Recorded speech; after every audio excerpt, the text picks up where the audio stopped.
The Legend of Sleeping Bear by Kathy-jo Wargin.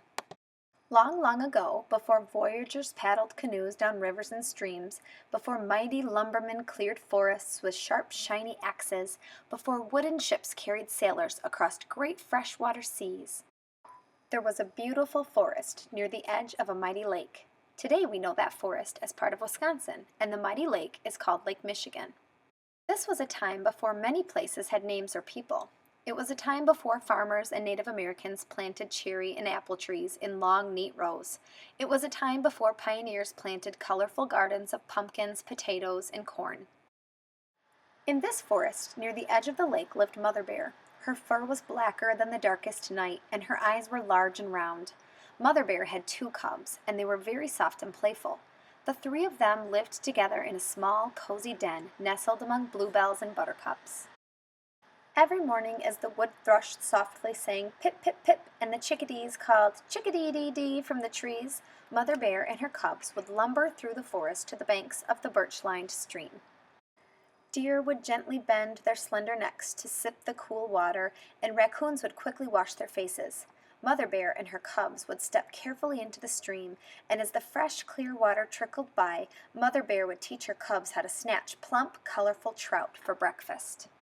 Every afternoon, Mother Bear would lead her cubs through the forest to the edge of the mighty lake. This lake was so big they could not see the other side, and the water seemed to disappear into the sky.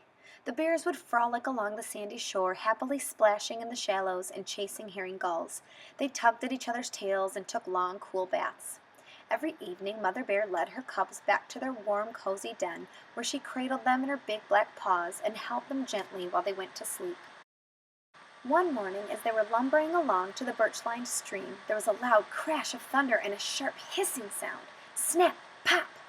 Mother Bear stood on her hind feet and stuck her nose in the air. A brilliant orange blaze flashed through the trees, and dark clouds filled the sky. Fire! Mother Bear rushed her cubs to the banks of the stream and ordered them to follow it to the shore of the mighty lake. Bears dashed rapidly, deer sprang back and forth, and wolves ran wildly. Even the star-nosed moles hurried out from beneath the cover of the forest floor. As they reached the shore, Mother Bear gathered her cubs and shouted, "Children, we must go! We must swim across the mighty lake, my children! I love you so!" They leaped into the water and began to swim. The lake was very deep. The water was cold. The waves were tall and the wind was strong. They paddled hard and fast. Mother Bear pleaded, "My children, do you promise that you'll swim with all your might? If we are to reach the other side, we must swim throughout the night." The faithful cubs promised their mother that they would swim with all of their might. They swam and they swam, growing weary and tired. They swam as the afternoon sun grew large and warm. They swam as the sun slipped below the horizon and the air grew cold. And as they swam, Mother Bear kept turning her large black face to make sure her cubs were not far behind. She watched as their paws struggled against the water, and as their soft round faces became smaller and smaller between the waves of the mighty lake, Mother Bear grew worried. Soon nighttime fell upon them. The sky grew dark and the stars began to shine. Suddenly the air seemed quiet and the water became very still. In the distance, Mother Bear heard the trill of screech owls and the howling of the timber wolves. Mother Bear kept looking back as she swam throughout the night.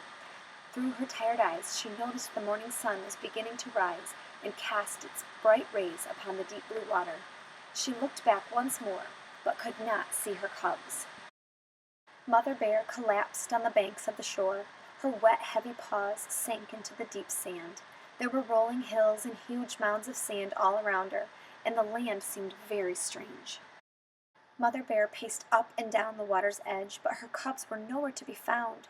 Her wet fur gleamed in the fresh morning sunlight, and tears shone in her eyes. Mother Bear cried, "My children, are you coming? You are strong and you are clever. My children, can you hear me? I will wait for you forever." Mother Bear climbed to the top of the highest hill. She looked out over the dark, deep water, but saw no sign of her cubs. Mother Bear called throughout the day, "My children, can you hear me? I know you must be near. My children, I'm waiting high up here." Mother Bear waited until the sun set and another night fell upon her. She waited while the sun came up again in the morning. She waited while wild pink roses bloomed all around her and while baby white-throated sparrows learned how to fly. She waited while the grasses on the distant dune became yellow and dull. She waited while the leaves fell from the beech trees. Mother Bear waited while the air grew colder and snowflakes floated down from thick, dark winter clouds. She waited and waited. Mother Bear waited, but her cubs never reached the shore. And high upon the hill Mother Bear fell fast asleep in her sorrow. Years passed, and the winds of Lake Michigan blew blankets of sand upon her, keeping her warm and safe in her slumber. Over time, the great spirit of the land felt her sadness, recognizing her dedication and love for her children. With a tremendous gust of wind, the spirit brought the cubs near shore, raising them out of the water as two magnificent islands, placing them forever within the watchful and caring eyes of Mother Bear. The cubs now stand suspended in time as the North and South Manitou Islands. Happy to be near their mother once again, they rest in the spirit of their mother's love, two islands of gleaming sand edged by waters that sparkle and dance in the sunlight. Now Mother Bear can finally rest with great happiness, knowing her cubs are near. And today, when the world is quiet and the sun begins to set, you can still hear her voice echoing in the wind that blows across Lake Michigan. My children, as the years may pass and time slips through our hands, my love will linger near the shore and in the blowing sands. I'll send you kisses in the wind to let you know I'm here. Sleeping near the water's edge, I am always near. My children, you can rest assured that we are now together, and I am watching over you and loving you forever.